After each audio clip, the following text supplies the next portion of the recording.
தம்பி, இந்த டம்ளரை புடி, அங்க வை. அட்டோ பிட்டோ அமுதாவள்ளி பாம்பே போனா கிச்சோ. கிச்சோவா? அது குழந்தைங்க விளையாடுற விளையாட்டு இல்ல. தம்பி, அவனை அமைதியா இருக்க சொல்லு. டேய் கொஞ்சம் சும்மா இருடா. சரி சரி. தம்பி, இந்த வீட்ல இருக்கிறது ஒரு பொம்பளை பேய் தம்பி. பொம்பளை பேயா? பொம்பளை பேய்ன்னு சொன்னது பல்ல காட்டுற பண்ணாடா. சாரி சுவாமி. தம்பி, அதை எடு. அதை எடுங்க தம்பி. ஏய், எதனா எடுக்கிறது? அதான்டா எனக்கும் தெரியல எதை எடுக்கன்னு. இன்னுமா எடுக்கிறீங்க? அதை எடுங்க. சுவாமி, எதை எடுக்கிறது சொல்லுங்க சாமி. தம்பி, ஒரு தடவை தான் சொல்லுவேன், ஒழுங்கா எடுத்து கொடுத்துருங்க. சொல்லுங்க சாமி. அதை எடுங்க. ஓப்பனை போட்டு குப்புற அடிக்க. மியா மியா மியா மியா. தம்பி, அந்த டம்ளர்ல தண்ணி இருக்கா பாரு.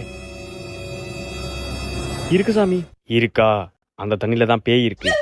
இன்னைக்கு ஒரு நாள் யாரும் அந்த தண்ணியை குடிக்காம பாத்துக்கோங்க.